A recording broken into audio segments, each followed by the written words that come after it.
Hey, it's your girl Autumn Rain, and this is Beyond the Record.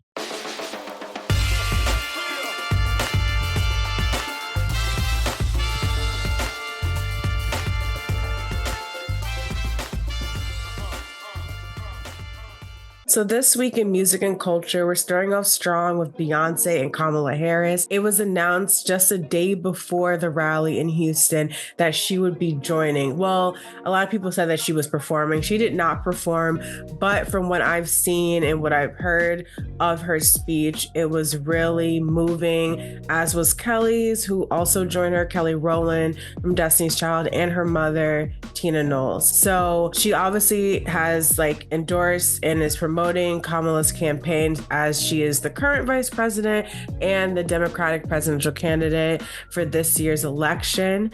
So this follows Kamala using Beyonce's Freedom featuring Kendrick Lamar as her campaign song. So it kind of made sense. She's doing that rally in Houston to have one of Houston's largest stars, if not probably the largest star in Houston, to come and speak out. So honestly, I'm very amazed at what Kamala has been able to do in these past couple of months, not having a full campaign, So I'm really proud of her in that. And I just want to end this part of the segment by reminding everyone that no matter who you vote for, on November 5th, it is the last day to vote. That's election day. So please, wherever you are, ride, share, walk, whatever you have to do, mail in those ballots. So you need to cast your vote, because this election is extremely, extremely important.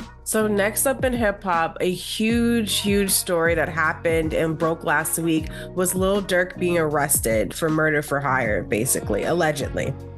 So Lil Durk was arrested last week for the alleged murder plot against rapper Quando Rondo. And if you guys aren't familiar, this stems from the death of Durk's best friend, also a rapper, King Von, back in 2020. And he believes that Rondo was the person, or at least was affiliated with the murder of his best friend. So this was supposed to be some sort of payback to Quando Rondo. Following the arrest of Lil Durk, Quando Rondo broke his silence and wrote on social media, and I'll read it: "We didn't get into this music industry to make it and to just stay caught up in this street stuff. We all have families and communities counting on us. It's time to leave this all behind. We've already lost so much, and it's heavy on my heart to forgive anyone I had issues with in the past. It's all love for me, praying for everyone." So this was a response that a lot of people were taken aback by, because they weren't expecting Quando Rondo to kind of be so mature in his message. But I 100% agree. I think that once you do get that level of fame, it's just half and half. Some people stay in it, stay in the street stuff, and some people just rise above and give back to their communities in a positive way. And not to say Durk hasn't done that, because he has, but clearly, obviously, this is a horrible move. And I just want to specify that all of these are allegations at the moment. He hasn't been charged with anything. So I definitely will be keeping up with this story as hip hop evolves. But I will end this by saying that he can serve life in prison if found guilty. So hoping for the best. Hopefully this did not happen, but like I said, I will keep you guys all updated on this story as well, because I know there's going to be a lot of developments regarding this case.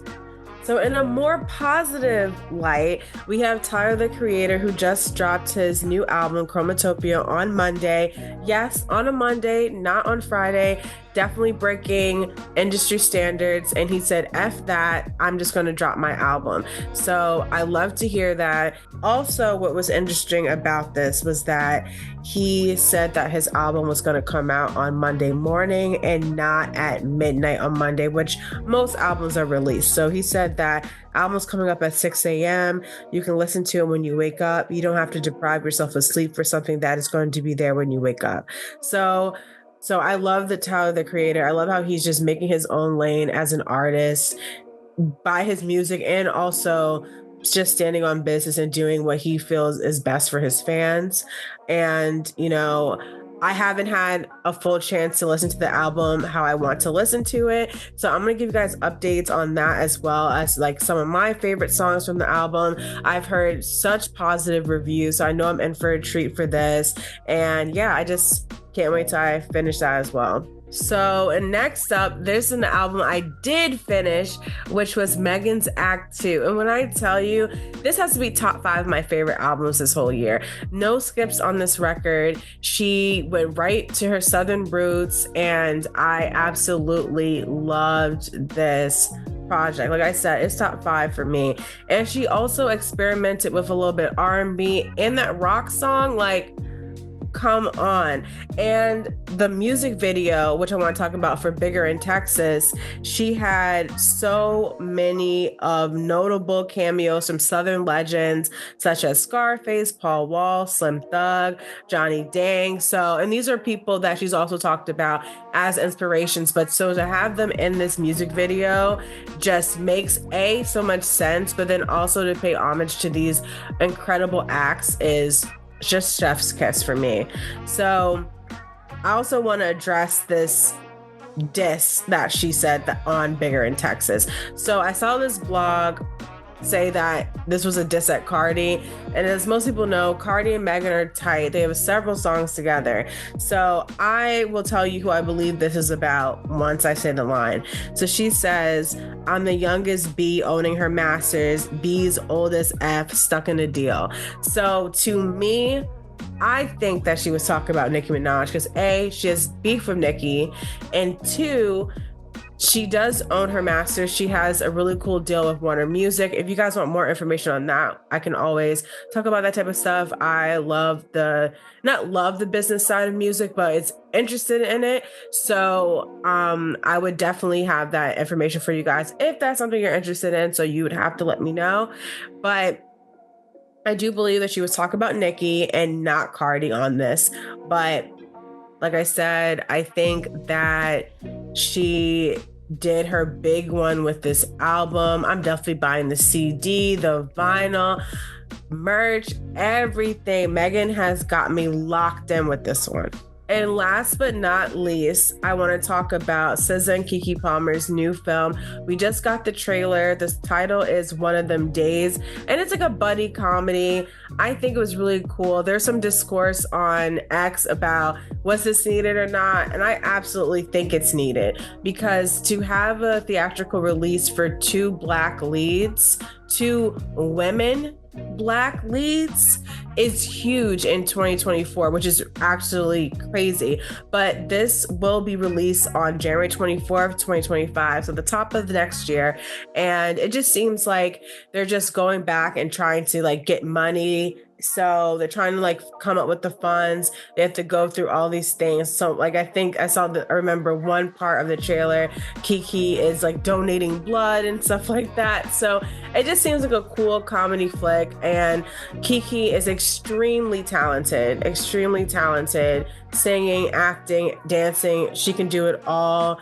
This is the first time, obviously SZA's an amazing singer, but this is the first time we really see SZA in a huge acting role. So I'm excited to see what she can do, and I think she's going to kill it, honestly. She's going to kill it. So One of Them Days will be released on January 24th, 2025. So I also want to shed light on some indie releases that dropped last Friday, which were Nick's Things Are Quite Different Too. And that's Nick with like an exclamation point as the I. So definitely check him out. And also Rosander's Nothing Stops If You're Not Here. Yeah, Ali, I talked about this last episode, but Rap Singer, that dropped last week as well. So I definitely want to just bring light to those projects, and I think you guys should definitely check them out. Moving on to like tomorrow, we have Kiana Lede. Her Cut Ties album is releasing, so I can't wait for that one as well. I love me some Kiana Lede, huge Aries energy, so I can't wait till Friday. Now, we're going to go into, lastly, the song of the week. So this week's song of the week will be Rock Steady with Megan Thee Stallion featuring Flo Milli. I just love what the two ladies did with this song. I love me a Flo Milli feature or just song in general. And they definitely played up the sample, which they used Sierra's Goodies on it. So it's just very nostalgic. And I absolutely love this song from the album. So next up, you're going to hear Rock Steady by Megan Thee Stallion and